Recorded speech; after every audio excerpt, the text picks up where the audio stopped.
Thank you always for your help, Adam.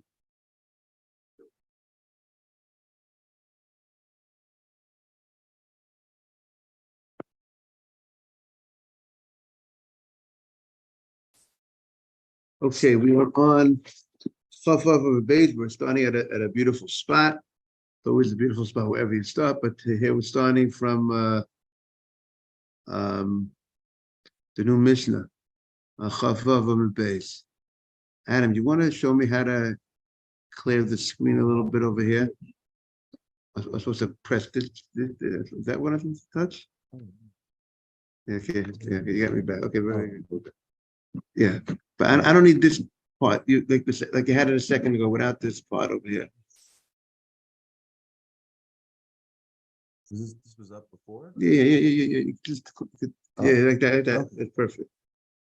Okay, morning everybody. Okay, well, on the Mishnah, we had stated earlier, the previous Mishnah, that you could eat outside of Sukkah a temporary eating. And that's what we had stated earlier. And we had a Gemara that discussed what's called a temporary eating. We had different opinions on what's called a temporary eating that's allowed to be done outside the Sukkah. One opinion says, Rabbi Yosef says 2 or 3 eggs, meaning a volume of bread that's equal to 2 or 3 eggs. Let's say an egg, maybe it's like each egg is 2 ounces. So according to that, you could have maybe up to 4 ounces outside the Sukkah of bread, according to that. And then the Gemara, and Abaye says no. And the halacha is going to follow Abaye. He says the amount that you can have outside the Sukkah is about the volume of a egg. That's the amount. You don't get 2 eggs or 3 eggs. You get only up to 1 egg volume outside the Sukkah. That's what the Gemara said before. So it comes out that, you could technically, according to that, there's a certain amount of bread a person could technically eat outside the Sukkah, as long as it's considered an achilas aray, a temporary type of eating, correct? And the idea is just like by your house, not all your meal, sometimes you snack outside your house. So in Sukkot, you can technically also snack outside the Sukkah. The Sukkah becomes your house. So therefore, that's the allowance for having a snack outside the Sukkah. So with that being said, the Mishnah here, which is a continuation of that last Mishnah, which allows you to eat temporary out in the Sukkah, brings a story which on surface seems to contradict the statement that we said in the past Mishnah. What does the Mishnah say? Maisa, there was a story. They brought Rabbi Yochanan Zakkai to taste. They made a cooked food, and they asked them to taste the cooked food. Now, tasting a cooked food, a taste is not really a formal eating. It's not an eating that's would be a type of eating that would be bikvius in a permanent type of fashion, and it would be a temporary type of eating. And they brought Rabbi Yochanan Zakkai some food to taste, and they brought Rabbi Gamliel. Shnei kotovot. They brought Rabbi Gamliel 2 dates, udli shamayim, and also they brought him a pail of water. So he got a pail of water. He got 2 dates. Now, dates are fruits, and some say any amount of fruit to be eaten outside of Sukkah. Fruit is not really a permanent type of food that's eaten like a real meal. So therefore, there are those that say it does not make a difference how many dates he would have brought. The case was, it was 2 dates. Some say it would have been. And what did he say? And he said, "V'amru halum l'sukkah." And both the rabbis in both cases said, "Bring it to the sukkah."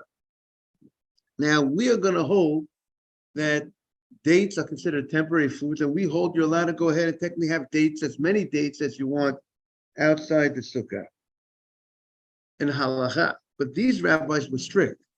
They went above the letter of the law, and they said that even a food, tasting a food, or even having fruit, they did not want to have this fruit outside the sukkah. That was we see how they conduct themselves. Let's see if there's a comment over here. Okay, there are those that say that the reason why there are those that say that if you have fruits that are larger than the size of an egg, there are those that say that you should be strict to have that. That's called already a permanent type of meal and would require the fruits to go into the sukkah. We don't hold that way. We hold the halacha, as many fruits as you want.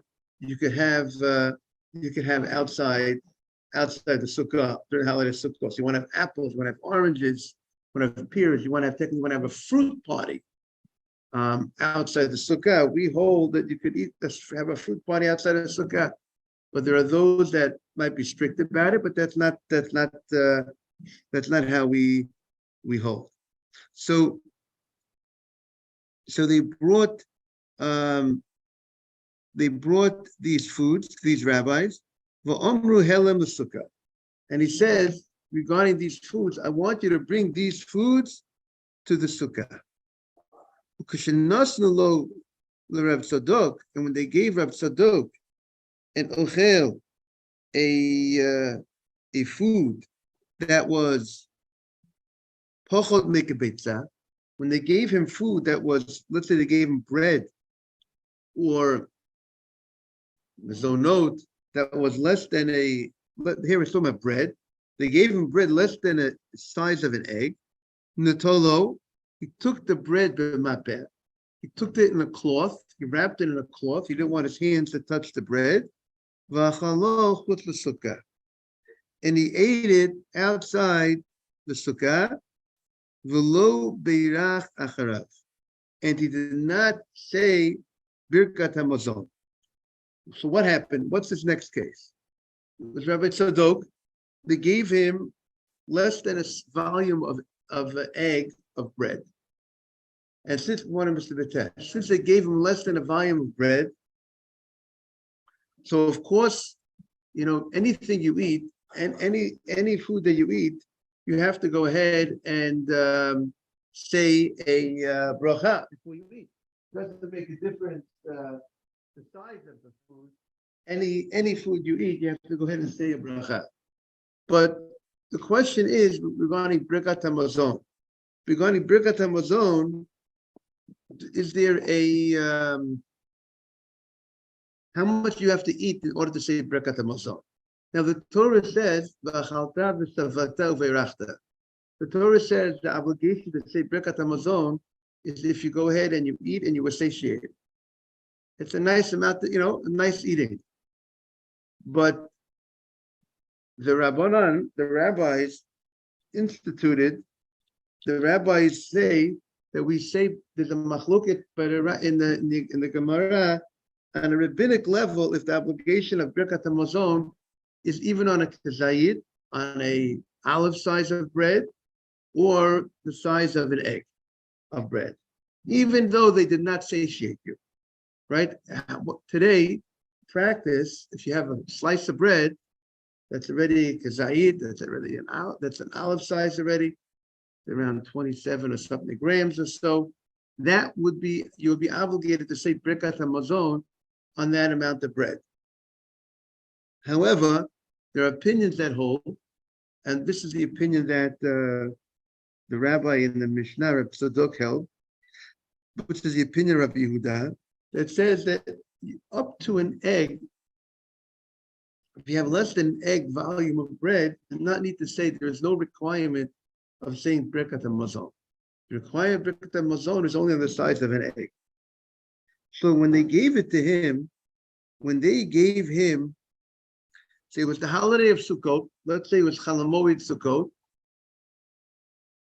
and they gave him bread, morning Simon, but the bread was less than an egg. So because he held less than an egg does not require Birkat HaMazon, he didn't say Birkat HaMazon, he said Hamotzi. Also, he's of the opinion that you do not need to wash Netilat Yadayim on a size less than a volume of an egg. If you have bread, we hold, now in practice, we hold that if you have a size, if you're having bread that you're having an olive size of bread, you're definitely obligated to wash the Tilat Yadayim when you're going to have an olive size of bread. If you're having a less than an olive size of bread, that in the Shulchan Aruch, he brings an opinion that says if you have less than an olive of bread, some say you don't need to wash your hands at all. Obviously, from the Shulchan Aruch, Moron HaMechaber, it seems there are different opinions. Is it on any amount of bread? Meaning, I want to go, someone gives me a little bit of a small piece of bread, very small piece, a half a slice of bread. So let's say it's not a kazayit.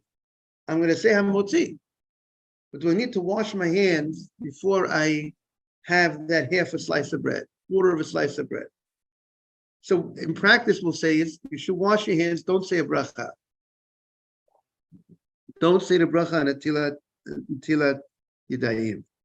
Not only we say you don't say a bracha Yadayim if you have less than a kazayit. So the Shulchan Aruch's opinion, Moran HaMechaber, is that if you have less than an egg of bread, you also will not say the bracha Netilat Yadayim. You would wash your hands. You would not say the bracha Netilat Yadayim. There is a question. We're going to see this issue is a matter of a question whether when you have a kazayit, we have an olive size, should you say Birkat HaMazon or not? Now, what's the issue today? Why is it that the Shulchan Aruch says if you have less than on a volume of an egg, you will not say Birkat, you would not wash with a bracha, you would wash without a bracha. So the Chafetz Chaim says the following. One of the reasons why we wash our hands before when we're having bread is because the rabbis decreed that a person's hands, because their hands move around, they touch different things, they gave it as a status of contamination that it has a status that it contaminates certain things.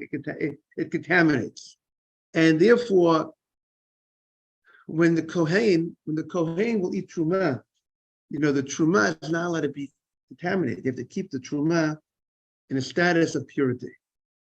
So in order to make sure you don't contaminate the truma, you have to wash your hands. Because if you don't wash your hands, the Kohen doesn't wash his hands before he has truma, the hands would contaminate the truma. Today's day and age, we do not have truma, but in order that the Kohen should be used to washing his hands before truma, so even today's day and age, we wash our hands before bread, and the fact that everybody is going to wash their hands is going to ensure that the Kohen is also going to wash his hands. That's one of the reasons why we wash our hands before we have bread. Being that's the case, now the fact that we require Birkat HaMazon on less than an egg, even the size of an olive, so therefore some say that should be a reason why you would require to wash your hands also for such an eating. Others say that, on a Torah level, to contaminate food, the food has to have a certain size. Food has to have the size of an egg. So if you have bread that's less than an egg, since on a Torah level you can't contaminate it by touching it, so therefore some say you do not need to wash your hands before you come in contact with bread if it's less than the size of volume of an egg. Because of these two different possibilities, so we say is wash your hands when you're having bread, even though it's not the size of an egg, but do not recite the bracha of the Tilat Yadayim. That's the opinion of the Mechaber of the Shulchan Aruch. There are those opinions that say that Ramosha and a tshuva, Ramosha would say even on a kazayit, you would wash, you would say a bracha. But have to look at that tshuva, the circumstances of that. But getting back to our Mishnah. So we have the Mishnah states an interesting story. What was the story? Just to bring everyone back up to date. They brought bread, the size less than a volume of an egg. They brought it to Rabbi Tzadok. And what did he say? And what did he do? He took a napkin. And he didn't want to handle the bread with his hand. Took a napkin and he ate it outside the sukkah. Now, why did he take a napkin? Because for hygiene reasons, good morning, Mr. Haber, because his hands weren't washed, he didn't want to touch the bread with hands that weren't washed. But technically, he held there's no problem to go ahead and eat the bread without washing.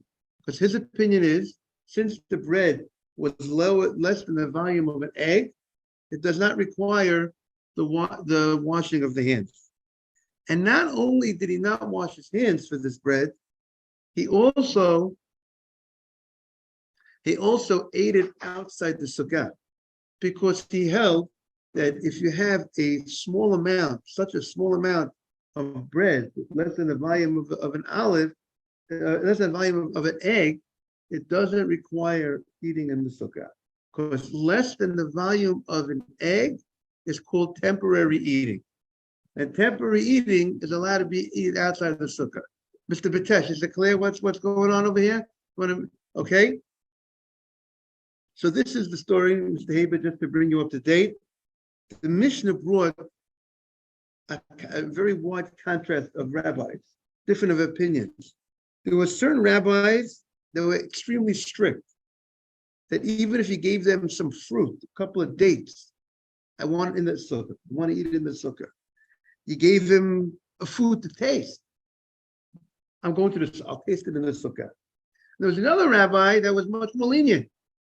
They gave him, as long as they gave him less than the size of an egg of bread, they could have given him an olive size of bread, an olive and a half of bread. He ate it outside the sukkah. He wasn't so strict. Look at the contrast. This rabbi was even careful about fruit. Two dates. He wanted to make sure it should be in the sukkah. And the other rabbi is having bread outside the sukkah, as long as the bread equals less than an egg, right? So we have a tremendous contrast in opinions.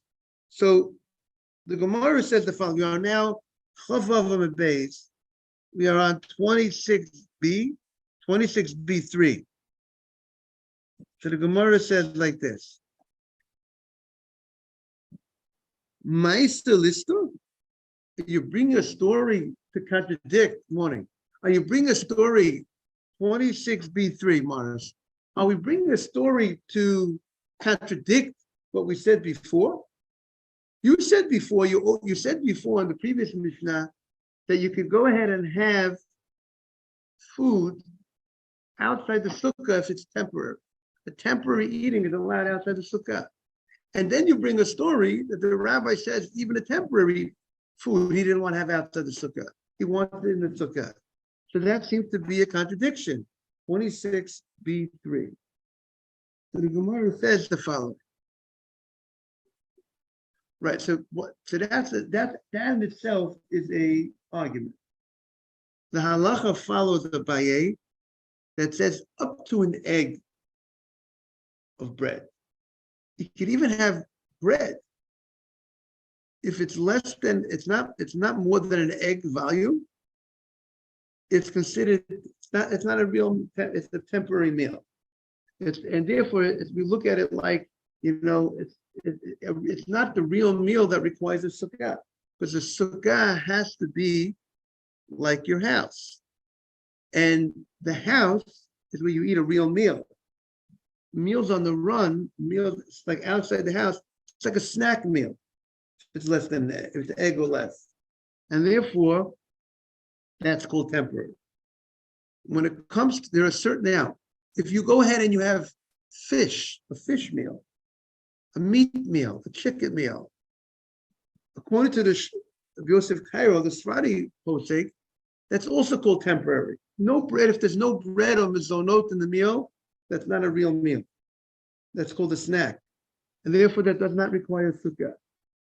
In the Ashkenazim, they hold that if you're having a meat meal, cheese meal, or a fish meal, they will tell you, they will be more strict. Say, have it in the sukkah, but don't say the bracha leishev b'sukkah, because it's not clear that it really requires a sukkah, because it's not hamotzi or mezonot.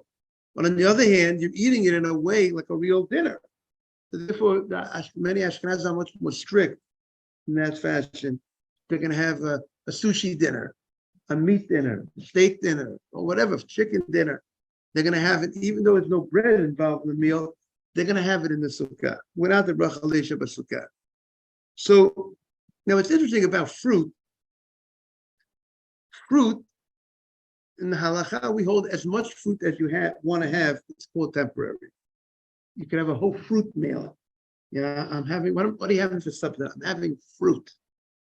That's what I'm having. I don't care how much fruit you have. We in halacha, it seems we go like that. That's called temporary. But I recall the tour, in the tour Shulchan Aruch, there are opinions that say if you're having fruit in a more permanent fashion, you would have to eat in the sukkah. But that's not the halacha. It doesn't make, even Ashkenazim that are strict about meat and fish and cheese meals, they will not have outside the sukkah. They will have as much fruit as they want. They don't limit the amount of fruit. The fruit is unlimited. It would seem outside, just like having as much soda, as much coffee, as much tea as you want outside the sukkah. That's not. The issue gets into when it comes to wine. Rav Yosef Cairo, the Shulchan Aruch is Sfardim are lenient on wine also outside the sukkah. But in the Ashkenaz community, many are strict. If you're going to have wine in a more formal fashion, we're going to drink tonight, right? Morris and I are going to have a nice drinking tonight in honor of Morris's birthday, right? So then, I don't recommend getting drunk. I'm making a little joke. But the idea is if you're drinking in a permanent fashion, in a more formal fashion, wine, if it's wine, so some are more strict. Again, without the leishev b'sukkah, no one's going to say the leishev, but even those that are strict about the wine in the sukkah, they're not going to say the bracha leishev b'sukkah. But in truth, it's interesting, like the Shulchan Aruch says, even though you could have as much, even the Shulchan Aruch allows you to have wine outside the sukkah, and allows you to have the fish meal outside the sukkah, and the meat meal outside the sukkah, and the cheese meal outside the sukkah. He'll tell you, but if you're careful, a person who doesn't even have water outside the sukkah, a person who's careful to even drink water in a sukkah, that's a very praiseworthy thing. So on the one hand, there's certain things that you're exempt, you don't have to do it. But yet, look at the extreme. But if you even are careful not to even have water outside the sukkah, that's a great thing. So we have to know, but it's important to know what you're allowed, what you're not allowed, and what you want to go above and beyond. We have all those things. And the Gemara here on 26b3 is asking, we have a seemingly a Mishnah that's contradicting what you just said before. The style of a Mishnah is, if you say a halacha, you don't bring a story that's opposite what you just said. Usually, if you say a law, you will follow with a story that's in sync, in conjunction with what you just said. So that's what's bothering the Gemara. What's bothering the Gemara, there's a sefer called "What's Bothering Rashi." Every time Rashi is a sefer, if you want to buy it, it's available in bookstores. Take a store near you. When Rashi makes a comment on the Chumash, and it's similar, it's true on the Gemara, but when Rashi is on the Chumash, there's an author that wrote a sefer called "What's Bothering Rashi." Why is Rashi writing what he's saying? It's addressing something. He's only writing something because there's some issues they need to address. That's called what's bothering Rashi. And I'm saying what's bothering the Gemara. The Gemara is what's bothering the Gemara in a positive way. It's a positive bother. It's bothering the Gemara is if you told me in the previous Mishnah that you can eat temporary and drink outside of Sukkah, if it's a temporary eating, so why are you telling me a story that these rabbis, when they were given a temporary eating, they said, I want to have it in the Sukkah. You told me that temporary eating can be eaten outside the Sukkah, and then you show me that the rabbi said that temporary eating should be in the Sukkah. So it's a contradiction. Because when they gave the rabbi a couple of dates, he said, bring it to the Sukkah. They gave the rabbi some food to taste, he said, bring it to the Sukkah. Let's say it was before Shabbat. Wanted to taste the food. It was whatever. And he said, bring it to the Sukkah. But it's a temporary eating. It's only tasting. So why are you bringing something which is a contradiction to what you just said before? That's the Gemara's. So the Gemara says, that's the Gemara's question. Maisa listar, you're bringing a story which is contradictory. So the Gemara says, Chasuri mechsera. The Gemara says there were certain words that were missing between in the Mishnah that will explain. Now you can explain the flow. Chasuri mechsera v'chiktoni. If you want to be strict on yourself, you're not required, but if you want to be strict, machmir, you're allowed to. V'les bei mishum yehura, and it's not like you're showing off. There are certain times we say that this, if you act in a certain way, you're acting bigger than you are. And it's not appropriate for you to go ahead and do that. I'll give you an example. I would say in the Ashkenaz community, for a 13-year-old boy to put on Rabbeinu Tam's tefillin also, in addition to Rashi's tefillin, to put on Rabbeinu Tam. Many people put on Rashi and Rabbeinu Tam. So the Hasidic community, I think it's standard. Everybody, if you're a Hasid, the Hasidic young man, Hasid means you go above the Bayan. So they go, it's normal for them to wear two pairs that they put on one Rashi and Tam. A non-Hasid, I'm not a Hasid, I don't put on Rabbeinu Tam.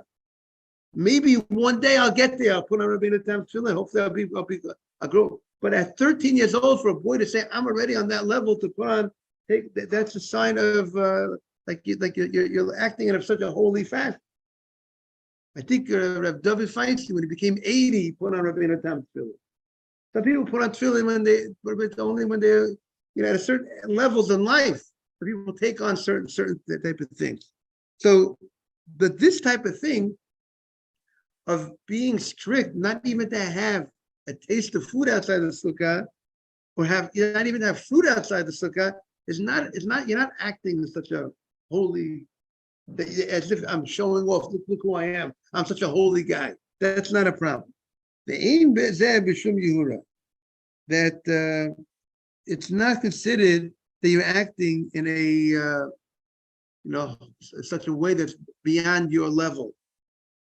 My Sinami, and the Mishnah illustrates that it's not considered overdoing it. They view Rabbi Yochanan Mezakai the Thomas Atafshil. They brought Rabbi Yochanan Mezakai to taste the food. Rabbi Gamliel Shnei Kosovot, and they brought Rabbi Gamliel 2 dates, Lisha Mayim, and a pitcher of water. V'amru, and even on those foods, they went ahead and they said, "Halum l'sukkah," bring it into the sukkah. Now we're on Chav Zayin. We're on 27a. Now we're turning the page. We're on 27a. 1. However, when they gave Rav Sadok ochel pochot mikabeya, when they gave him a food less than the size of an egg, he took it in a napkin. He didn't want to touch the food because his hands weren't washed. he held that you do not need to wash your hands on bread less than the size of an egg. So therefore, he took it, and he also held you don't need a sukkah for bread less than the size of an egg, which is the halacha. And he took it and told him, sukkah, and he ate it outside the sukkah. And he conducted himself in a more, he didn't go above the letter of the law. And it could be the reason why he did not go above the letter of the law. I mean, he could have been strict like the other rabbis and not even to have, not to have it outside the sukkah. It could be he felt it's necessary to show the people the law, to show the people the leniency of the law. It's very important for people to know what's the halacha, what's law, and what's stringency. Because a lot of times when people think everything is the same, then sometimes they feel that it's difficult to do this, and therefore they won't even do what's easier for them, which they could have done. For instance, if a person thinks that a small amount of food requires a sukkah when it doesn't, so then to them, there's no difference between a small amount and a larger amount. And if they're not going to keep a smaller amount, they won't keep a larger amount. But if you tell them it's only a larger amount you have a sukkah. But if it's less than an egg, you don't need a sukkah. So more people can handle it. They can know what's allowed and what's not allowed. And then, so therefore, it's very important for people to know what the halacha allows. And therefore, maybe he felt it was necessary to teach the people through his actions. And you see the rabbis having bread outside the sukkah. What's going on? And they'll tell them because the law is you can have up to a volume of an egg up outside the sukkah. So it's important to know the halacha. Now, but he did not say, this rabbi of Tzadok did not say Birkat HaMazon after because he held, even though we do not, in halacha we disagree, we hold that if you have an olive size of bread, one slice of bread, you require Birkat HaMazon because you had a kazayid. He held you have up to an egg, and if you have it, but not including up to and not including an egg to requiring Birkat HaMazon. He held that as long as you eat less than an egg, you do not require Birkat HaMazon. The only time you need Birkat HaMazon is an egg, which the egg is like two olive size. It's like 2 slices of bread. He holds if you only have 2 slices of bread, you do Birkat HaMazon. Of course, hamotzi, you would have to say beforehand, but any size, any food, any amount of food you eat, you want to eat anything, you have to say a bracha before you eat something. When it comes to when you have a little bit of soda, a little bit of wine, a little bit of anything, you have to say bracha beforehand. But when even a little bit of bread, but if you're having, in order to say the Birkat HaMazon, he held you have to have the size of an egg. And the Gemara is the question. It says he did not say Birkat HaMazon, and also he did not say Birkat HaMazon because it was less than an egg, and he did not eat it in the sukkah because it was less than an egg. So the Gemara implies, what about if it would have been an egg? Egg size, it sounds like he would have brought it to the sukkah. He would have brought the egg size of an egg to sukkah, but the Gemara said earlier that there are 2 opinions of the Gemara. One says you could have 2 or 3 eggs outside the sukkah. Another opinion says no, you can have 1 egg outside the sukkah. But this rabbi seems to hold, morning Max, that even 1 egg you can't have outside the sukkah, because the rabbi says that he ate. The case was he was careful to eat less than an egg outside the sukkah. Which indicates the case was he was careful to eat it, he didn't wash his hands. It was less than an egg. Didn't wash his hands, and he ate it outside the sukkah. What does it seem to imply?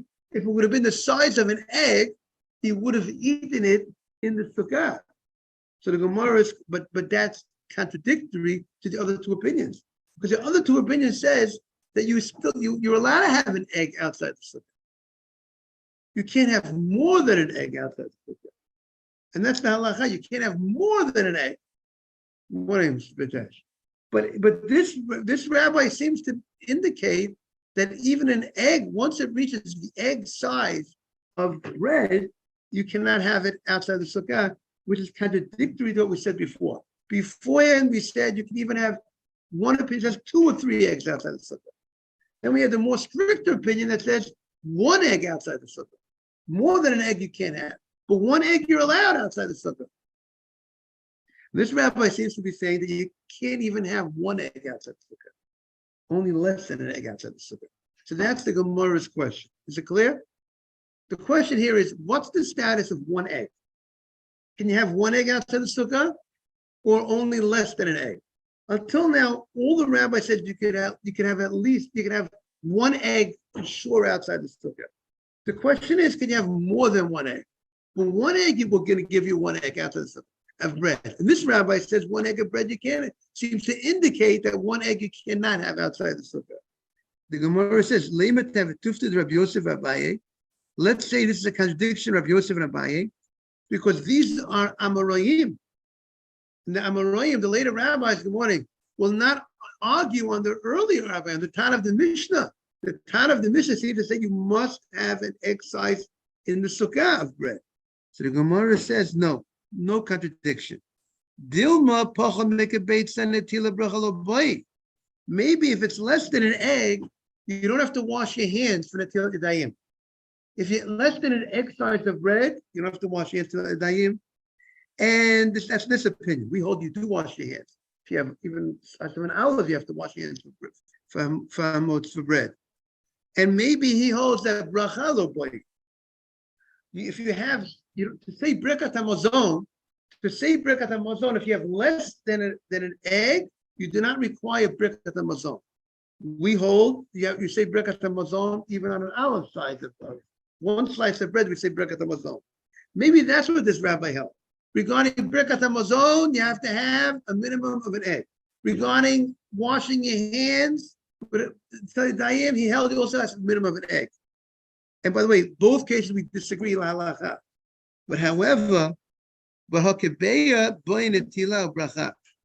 if it was the size of an egg, the rabbi would hold you would require washing your hands for an egg size of bread.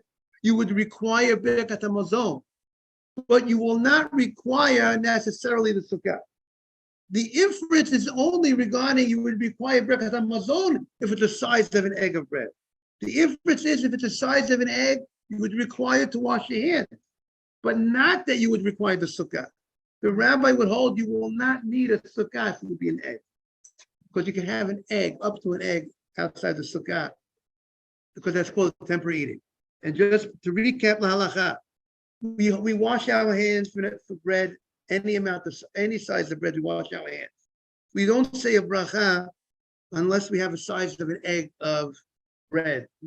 Only then we say Netilat Yadayim. We'll wash our hands, but if it's less than egg size, we will not say the bracha Netilat Yadayim, but we will say, of course, hamotzi. In any amount of food, every amount of food you eat, say a bracha beforehand. And outside of sukkah, technically you could have up to the size of an egg of bread outside the sukkah. I don't recommend it. Go to the sukkah. Have a great day, everybody.